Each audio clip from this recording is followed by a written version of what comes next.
What's going on, buddy, and welcome back to another video. Today I'm doing some work on the front wheel drive drag Civic, and I was able to put back a brushless system inside of the car, and that basically came about from a whole different run around with electronics that I had, because as I said before, I had a brush system inside of it and I was going to give that a go.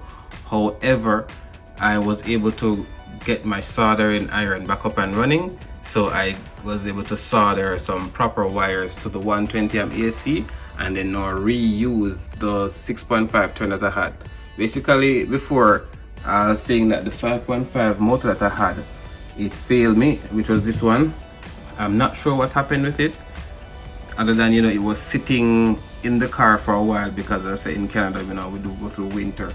So it's like, I don't know if it's because it was sitting for a while, but you know, when I tried to do a wellness check on the whole system, you know, it just basically wasn't turning at all. So I don't know, maybe if it was from the last season, it probably was blown and I didn't know that it was blown, and you know, just left it in the car. So what I did know is that I had to now go back to my good old faithful 6.5 turn hobby wing motor.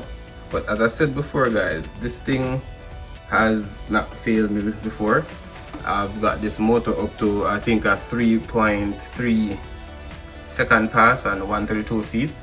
So I do have some faith in the same way. As a matter of fact, the whole timing thing wasn't even turned up on the AC. And this thing can go up to 20, I think 28 degrees of timing.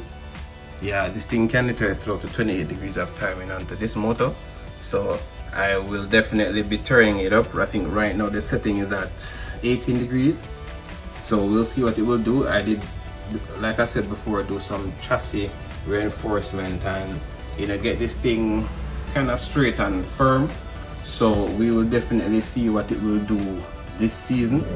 However, you know, again, you know, we're working with rubber tires and they're not belted, but overall we can dial this thing to at least give us low 3, and that's the aim, because again, we're working on budget electronics, and with RC drag racing, guys, you definitely want your electronics to be somewhat of budget, because man, when these things blow, they do cost a lot of money and they do burn up depending on the pressure that you put them on. So you want to make sure that it's in your proper budget range. So guys, drop a like and stay tuned for more.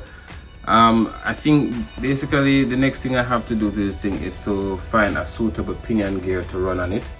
That's another thing with this type of thing, is that you have to test multiple different things. You can tune from the remote, you can make gear changes and everything like that, guys. You just have to find the perfect formula to run this thing, and that's the fun of it all. You know, you don't want anything to be too easy with this thing, because I mean, if you just buy it, build it, and it run the time, then you're just gonna just put it down. You know, you're not gonna be challenging yourself. And for me, it's a real budget setup, so I didn't really want to overdo anything, because I mean, it doesn't really take anything. Like I keep saying, that you know, you can just dump a bunch of money into this type of thing and then you still don't really achieve the time that you want, and end up breaking a bunch of stuff. So it makes sense to really just take your time and just see what works, see what doesn't work, and then, you know, you purchase your things accordingly. So again, guys, stay tuned.